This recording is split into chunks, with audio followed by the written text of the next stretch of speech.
Bapak, Ibu, saudara-saudari yang terkasih, dalam sebuah pertemuan para imam, seorang Romo bersharing bahwa pada suatu ketika ia divonis oleh dokter bahwa ada gangguan di jantungnya dan harus menjalani operasi.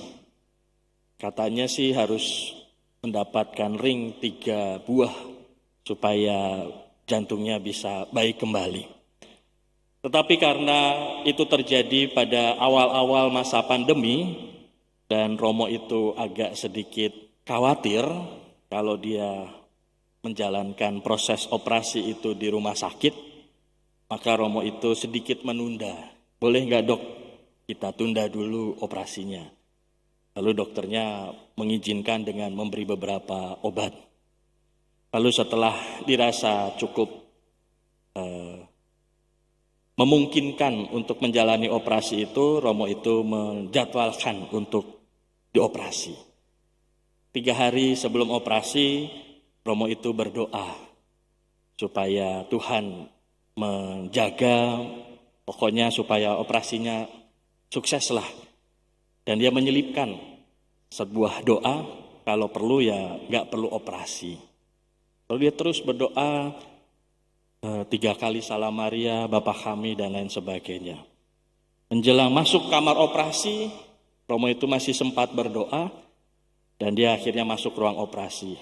Dan apa yang terjadi, Bapak, Ibu, saudara-saudari, saat dioperasi, ternyata dokternya tidak menemukan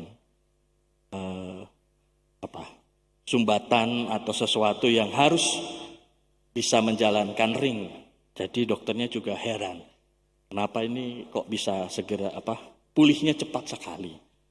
Lalu Romo itu bersharing bahwa ya itulah kekuatan Roh Kudus, kekuatan yang diberikan Allah sehingga saya tidak perlu menjalankan operasi ring sampai sekarang masih sehat.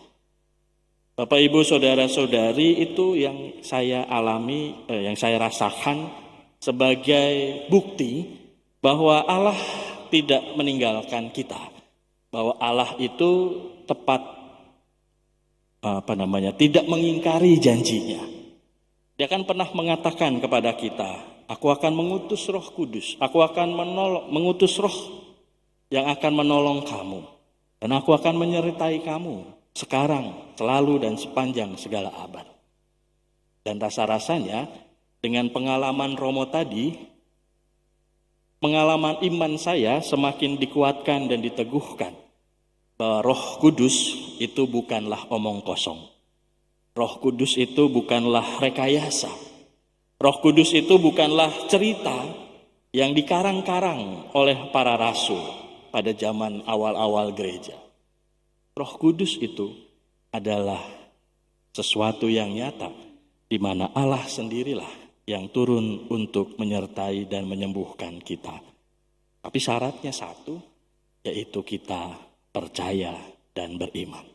Sama seperti yang dialami oleh Romo tadi, dia percaya, dia beriman bahwa Allah akan menolongnya, entah lewat operasi, entah melalui cara yang lain, tetapi dia percaya bahwa Allah akan menyelamatkannya. Dan itu yang terjadi. Romo itu selamat. Dan juga dalam pengalaman kita sehari-hari, pengalaman kita masing-masing, tentu Allah punya caranya sendiri, punya pengalaman kita sendiri untuk menyatakan bahwa Roh Kudus itu ada dalam diri kita masing-masing.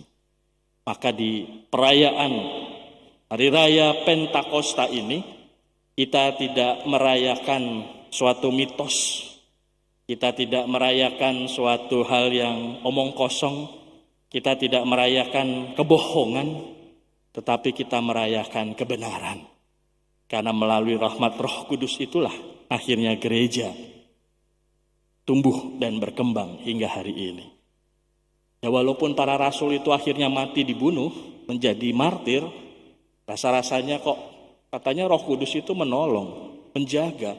Tapi kok para rasul itu matinya dibunuh semua, menjadi martir, lalu Roh Kudusnya nggak menjaga dong. Nah, Bapak, Ibu, saudara-saudari, walaupun para rasul itu akhirnya matinya ngenes, menjadi martir, tetapi kemartiran mereka itu tidaklah sesuatu yang sia-sia. Kemartiran mereka menjadi pintu masuk bagi Roh Kudus itu sendiri untuk menyuburkan gereja. Buktinya apa? Buktinya kita masih berada di tempat ini untuk merayakan kasih karunia Tuhan yang tercurah dalam diri kita. Maka mari kita mohonkan rahmat dan berkat agar kita mampu bersyukur atas rahmat Roh Kudus yang telah Tuhan berikan dalam hidup kita. Sekaligus juga kita mau percaya, beriman bahwa Allah tidak pernah meninggalkan kita. Bahwa Allah punya caranya sendiri untuk menyelamatkan kita. Asal kita percaya.